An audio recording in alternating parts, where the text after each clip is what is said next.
Okay, welcome to this special presentation. I'm Tom Boley, Chief Market Strategist at Invested Central, and I want to just go over the way that we use the tools at stockcharts.com to evaluate one of our key sentiment indicators.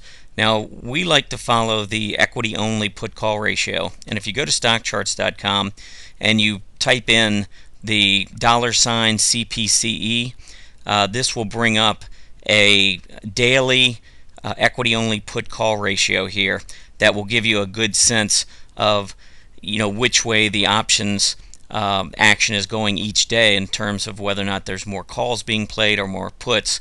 But the problem is this is all over the place. Very difficult to get a smooth interpretation of what's actually taking place here by simply looking at this. So let me just tell you a couple of things that I do, which I think provides a really good indicator on whether or not the market's getting a little bit ahead of itself to the upside or maybe just a little bit too panicked to the downside. The first thing I do is I change the indicators here and go with the price. And with the price here, you can see automatically when you hit that indicator, the S&P 500 comes up. Now I'm going to position this above the chart of the CPCE, so I just change that to above. On the let's see here, I will go with I'm just going to go with a solid line here. Actually, let's do the candlesticks. We'll use the candlesticks for the S&P 500, and we'll make it blue. And that's basically it for that. And then let me also add the PPO. Now the PPO works a lot like the MACD, where we can put parameters in for our moving averages. In this case, I'm going to use 5 for the 5-day moving average and 60 for the 60-day moving average.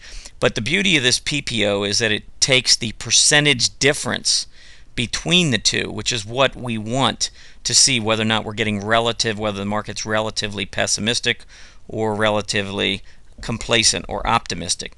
So let's go ahead and set that up, and we're going to put this behind the indicator so that this shows up behind the S&P 500 so that we can compare what happens when this PPO reaches extreme levels on a percentage basis to the top and to the bottom.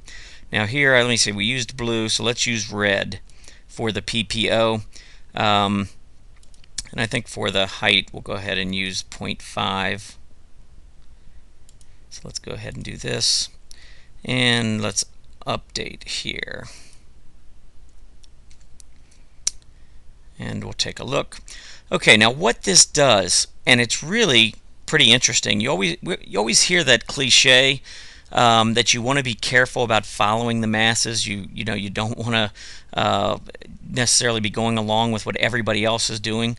Here is the S&P 500 right here in the blue, and here is what we like to refer to as one of our key sentiment indicators, which is this PPO, this price oscillator, using the equity-only put-call ratio. So it's using all of this data down here to calculate the percentage difference between the 5-day and the 60-day moving average.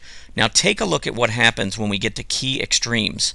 Right here and here, you can see we come down, we get a short-term bottom. Here's a better bottom here, and we actually were a little higher, 15%, and we put in a bottom. Here we were up in early October, probably at about 17%, and you take a look and the S&P bottomed. Same thing in November. We go up here high, the S&P bottoms. We get down to these lows and take a look. Each time we put these lows in, the market is topping at these extreme readings.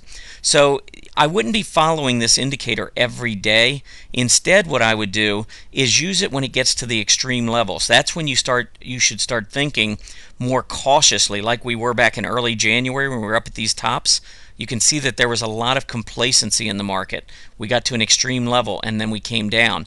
Just recently, 2 weeks ago, you can see we were back up at about 15% again, and that marked this bottom right before we rebounded. So I like to use this equity-only put-call ratio, the EOPCR, to identify tops and bottoms based on sentiment. And I think it will help in your trading if you do the same. Again, you can look at the longer video, which we provide a link to, where Chip Anderson joins us, and I would recommend that you do so. Happy trading.